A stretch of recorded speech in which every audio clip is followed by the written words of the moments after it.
Olá, pessoal! A nossa conversa de hoje é sobre indicações para uma terapia de casal.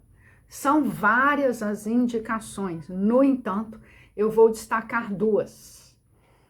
A primeira indicação para uma terapia de casal ocorre quando o casal reconhece um sofrimento vivenciado conjuntamente e reconhece também que, por si, o casal não está encontrando dissolução para aquele sofrimento. Então, ele vai buscar uma terapia conjugal. Esse é o mais comum. Existe uma outra indicação que também é comum da gente ver na clínica, mas não é muito comum o próprio profissional identificar que haveria indicação para uma terapia de casal. Ocorre quando a parceria amorosa é constituída por pelo menos um dos elementos do par pouco individuado. Parênteses, nós estamos num campo didático, eu estou fazendo vídeos explicativos para vocês e a vida real é mais rica e mais complexa do que isso que eu estou trazendo aqui. Então, eu estou trazendo um pedacinho do grande quebra-cabeças que a gente encontra na vida real. Então, quando eu falo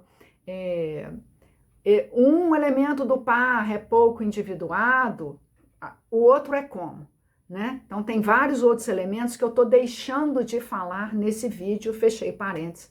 Vamos seguir, porque é o jeito. Segunda indicação, portanto, para uma terapia de casal, ocorre quando a parceria amorosa contém, pelo menos em um dos elementos do par, um sujeito pouco individuado.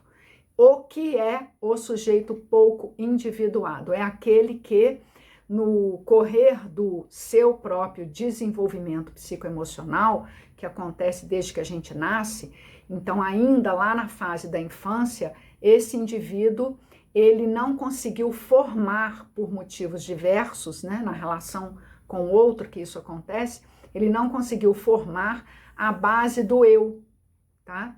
Então, ele cresce, fica adulto, paga suas contas, tem família, tem filhos, mas ele tem um eu muito frágil. Então, ele é pouco individuado. É claro que tem milhões de desdobramentos para a gente falar em cima disso, mas não cabe aqui neste vídeo. Eu vou voltar para o início do nosso vídeo. Indicações para uma terapia de casal.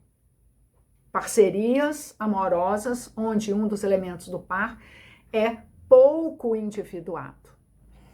Quando isso acontece, a terapia individual não será o lugar sine qua non para este sujeito pouco individuado resolver elaborar suas próprias questões. Por quê?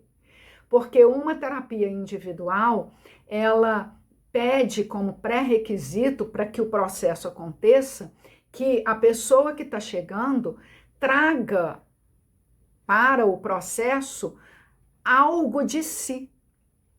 Uma inquietação, uma dúvida, uma angústia, um medo, esteja se sentindo ameaçada, esteja muito triste, esteja em luto. Ela precisa trazer algo de si para que o processo se inicie. E quando a gente se depara numa terapia de casal com um dos elementos do par pouco individuado, essa pessoa não tem o perfil necessário para iniciar uma terapia individual. Parece paradoxo, mas não é. Porque quando a gente fala assim, o sujeito é pouco individuado, portanto, ele precisa de uma terapia individual, né? Ele precisa, na terapia individual, elaborar suas questões. E aí que mora o problema. Porque, enquanto profissionais, e isso é porque eu vejo muito aqui na nossa clínica escola, conversando com as nossas alunas, né? Muitas vezes o profissional ele vai falar assim, eu estou atendendo um casal, mas um deles apresenta tantas questões, é tão difícil trabalhar com ele, o outro consegue fazer mais reflexões, quer dizer, o primeiro está pouco individuado. Aí o profissional indica, vai fazer uma terapia individual. Não, ele não vai. Por que que ele não vai? Exatamente pela precariedade individual, da sustentação dessa base individual. Ele não tem aptidão, ele não tem perfil para fazer uma terapia individual. É como se a pessoa pouco individuada, ela não reconhecesse questões em si. Ela faz vínculo conjugal. Ela se vincula frequentemente de uma forma muito dependente da outra, ela fica num lugar de dependência. Outro parênteses, lugar de dependência não significa exatamente que é uma pessoa frágil, que fica, eu dependo de você para tudo. Não, às vezes ela é uma pessoa dependente, mas ela é uma pessoa ciumenta, ela é uma pessoa controladora, ela é uma pessoa agressiva, mas isso tudo são facetas do perfil dependente. Então ela traz em si, no âmago do seu ser, essa ausência de constituição do eu, né? Porque dói, né? Porque dói, né? Porque dói, ela se vincula ao outro de uma forma dependente, embora essa dependência possa se manifestar em comportamentos como ciúmes, como proteção excessiva, como sensação de abandono, como controle, poder, tem N variáveis. Agora, o fato é que esta pessoa com pouca sustentação do eu, agora é do espaço eu, ela usa da vinculação que ela tem com a parceria amorosa exatamente para ficar afastada de suas próprias questões, angústias primitivas, ansiedades primárias que todos nós temos. Então, ao invés dela conseguir se apropriar das questões pessoais na vida adulta, não, ela não se apropria, mas utiliza-se da vinculação conjugal para ficar afastada de questões pessoais. E essa utilização da vinculação conjugal pode acontecer de N formas, como eu dei alguns exemplos agorinha. E aí, voltando ao início do vídeo, né, o nosso tema, indicações para uma terapia de casal. Este caso também é um caso em que há indicação para uma terapia de casal, quando um dos elementos do par possui pouca sustentação própria, pouca autonomia, é pouco individuado. Ficou claro, né? E aí, para terminar, a gente vai ver o quê? Esse perfil de casal muitas vezes vai aparecer na clínica conjugal, né, na clínica de casal, e o profissional, ao identificar este elemento pouco individuado, muitas vezes não vai conseguir trabalhar, bordear esse processo de individuação na terapia conjugal. A terapia conjugal, ela é para trabalhar o laço, aquilo que une o casal, como eu falei no início do vídeo.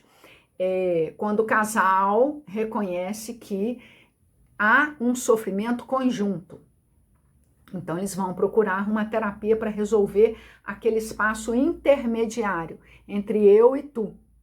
Agora, quando o sofrimento, ainda que seja conjunto, um dos elementos não se implica na resolução daquele sofrimento, também aí haveria a indicação. Ocorre que alguns profissionais, identificando esse perfil pouco individuado, fazem indicação logo desse sujeito para uma terapia individual. E aí que eu volto a falar. Esse perfil não sustenta uma terapia individual, porque ele não traz coisas de si. Os problemas que ele vivencia são vistos por ele próprio na conjugalidade, vindo do outro, acontecendo a partir do outro. Ele não se reconhece causador, não se responsabiliza, portanto, pelas questões que ele também vivencia na conjugalidade. Não se responsabilizando, gente, não tendo ferramentas para isso, ele não consegue sustentar uma terapia individual. Então, a terapia, embora seja de casal, ela muitas vezes vai facilitar o processo desse sujeito mal individuado começar a reconhecer-se, a reconhecer em si determinadas questões, porque é no campo conjugal que ele existe, ele não existe no campo individual. Entende? Então, a terapia de casal pode sim ajudar o casal, cujo elemento tem essas características que eu estou trazendo, a começar a se reconhecer. É claro que a gente não consegue fazer um processo individual numa terapia de casal, mas esse espaço de alcançar as individualidades no campo conjugal, isso é muito possível e até muitas vezes desejável na clínica de casal. Conta para mim se você pelo menos já identificou na sua clínica parceiros onde um deles traz uma problemática muito constante, muito grande, sendo que você, profissional, identifica, poxa, ele precisava de uma terapia individual. O que você fez para resolver?